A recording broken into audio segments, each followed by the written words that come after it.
All right, thanks, Craig, for coming out tonight. And our next speaker is going to be, he's a concert survivor, victim, and he's got an incredible story of strength and courage. And like a lot of us, he survived the event that night.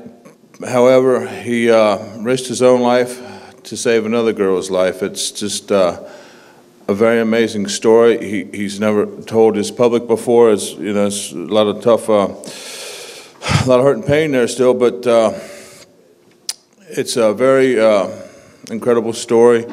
And with no further ado, I'd like to introduce Thomas Brown. I would like to thank the committee for asking me to speak this evening. It will always be my greatest privilege and honor. I would also like to thank my family for their support through this difficult time. A very special thank you goes out to Mr. Paul Wertheimer for encouraging me to write my story down and pushing me to go into greater detail. I would also like to thank Mr. Casey Ladd for organizing the 30th anniversary and helping organize this program. I remember sitting in the church 1 year ago and listening to Casey speak. I realized that no one in 30 years had told him the truth about what really happened on the night his mother passed away. I felt it was time someone came forward and told him the truth. I've told this story several times over the years. I don't think too many people believe me. One of the people who did believe me asked me, "What's it like to live through an historic night like that?" I gave him the usual, "I'm just glad to be alive." When I got home that night, I thought about that question for hours.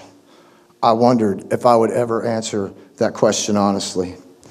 After I finished the second draft of this story and emailed it to Paul at about 2 in the morning, I thought about that question. This is what it's like to be a Who concert survivor. The girls stopped by tonight. They left just as quickly as they came.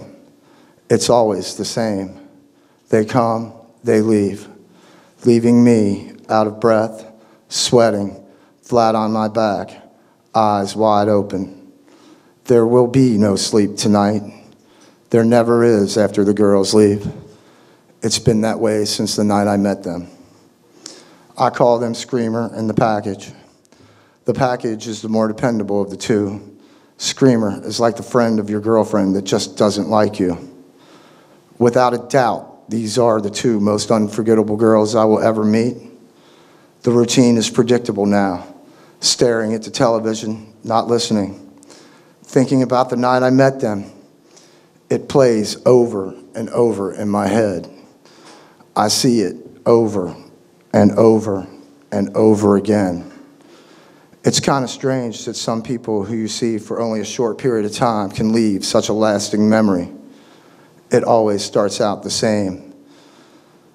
I am standing with the Package when I see Screamer, just like the night I met them. Screamer is standing behind the door screaming. I throw the Package. She lands face first on the cement. The guard with the questioning look on his face, asking me, "Why are you smiling?" Sometimes Screamer stops screaming and turns to a skeleton and asks me the question. I stand there open-mouthed with no answer for her. It's a question one can ask themselves for a lifetime and never get the right answer. Screamer knows her man well. She comes out from the door and asks why. She doesn't have to finish the rest. I know it by heart. I just wish I could give her an answer. I've tried to answer for 30 years now. I just can't seem to find an answer for her.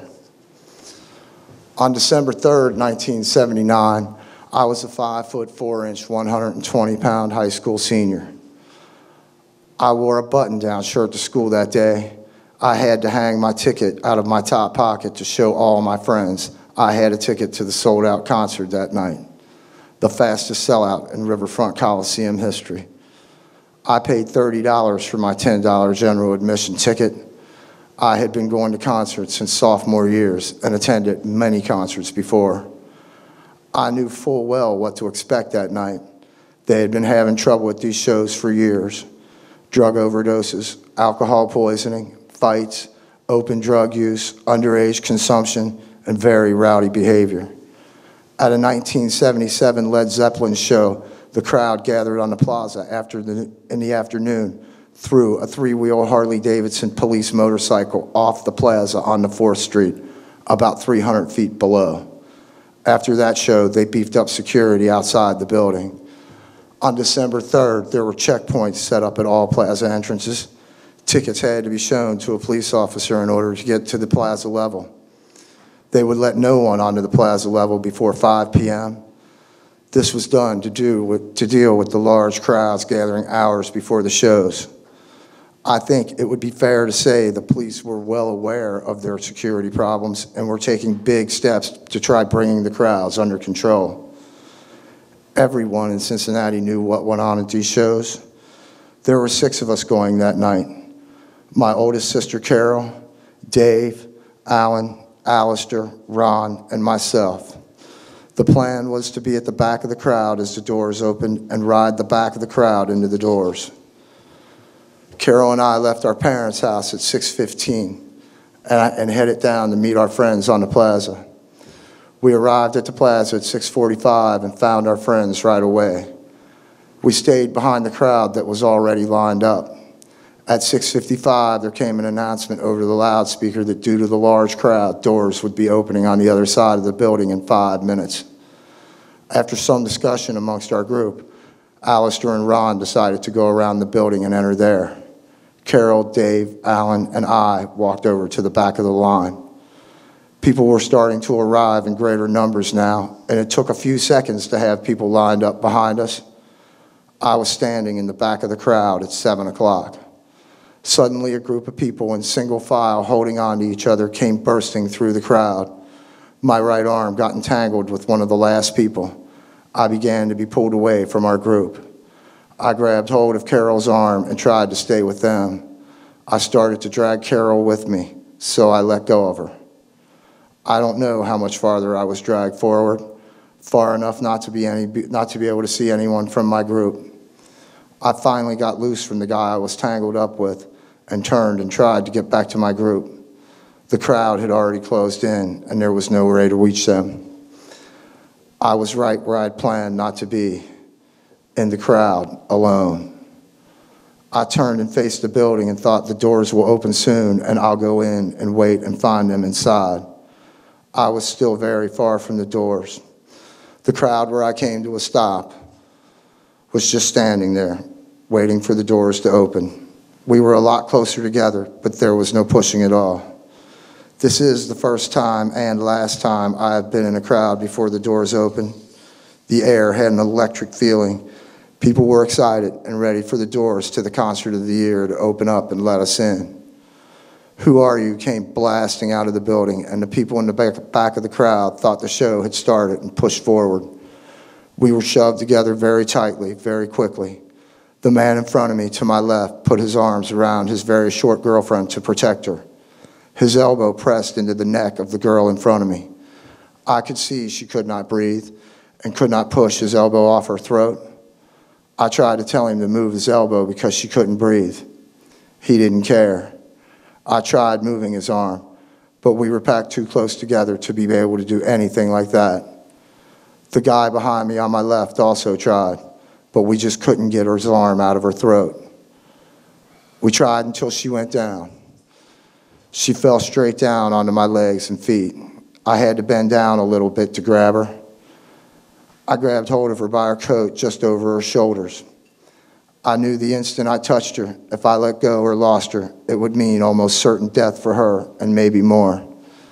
I don't know how long the sound check lasted. As soon as she went down, my throat was against his elbow and I was being choked. The guy behind me on my left tried to push his elbow off.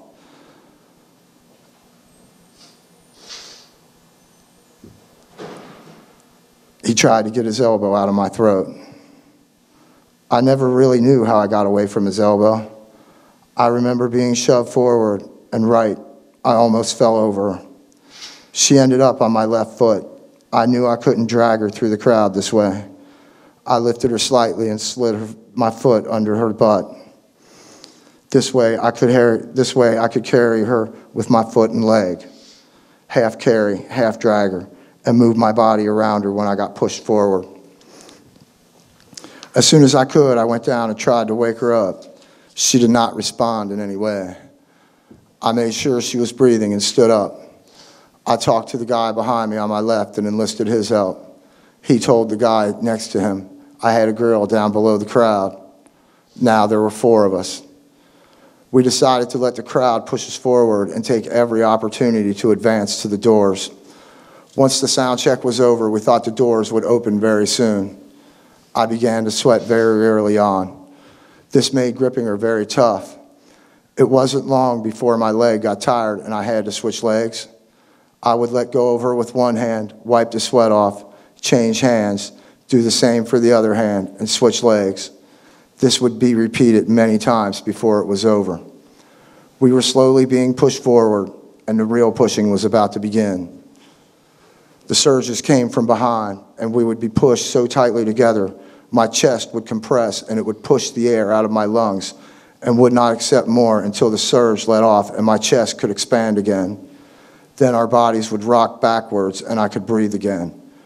During one of the moments we could breathe, we introduced ourselves. In 15 minutes, I could not remember their names. The people around me had their arms up to their chest to protect their chests from being compressed. I could not do this. The guys behind me tried to protect me as much as they could. We went forward for what seemed like 20 minutes and hit a very hard mass of people. We could not advance any further if we stayed there. I was afraid we would be crushed against this mass. We decided to move to the right. We thought the surges would help push us that way. My hands, arms, and legs were on fire. I was sweating very heavily now, and it was very hard to keep my grip on her. We didn't go very far to the right, maybe 30, 40 feet, and the mass eased, and we were pushed forward again. When we were stopped going forward, I checked on her because her coat was coming off. The zipper was coming undone, and her coat had to be pulled down, and the zipper had to be zipped back up. The guy on my right went down and pulled her coat back on and zipped it up. We were real close to the doors now, and I scanned the doors, and to my absolute horror, I realized not one door was open yet. Bottles were flying from the back of the crowd and smashing on the building in front of us. Glass was everywhere, in the air, on the ground. You could smell the alcohol. The bottles scared everyone. You couldn't see them coming until you got hit in the back of the head or it hit the building and showered glass everywhere. Some people were screaming, some were crying, some were praying. Others were just moaning. The surges were getting much stronger and lasting much longer.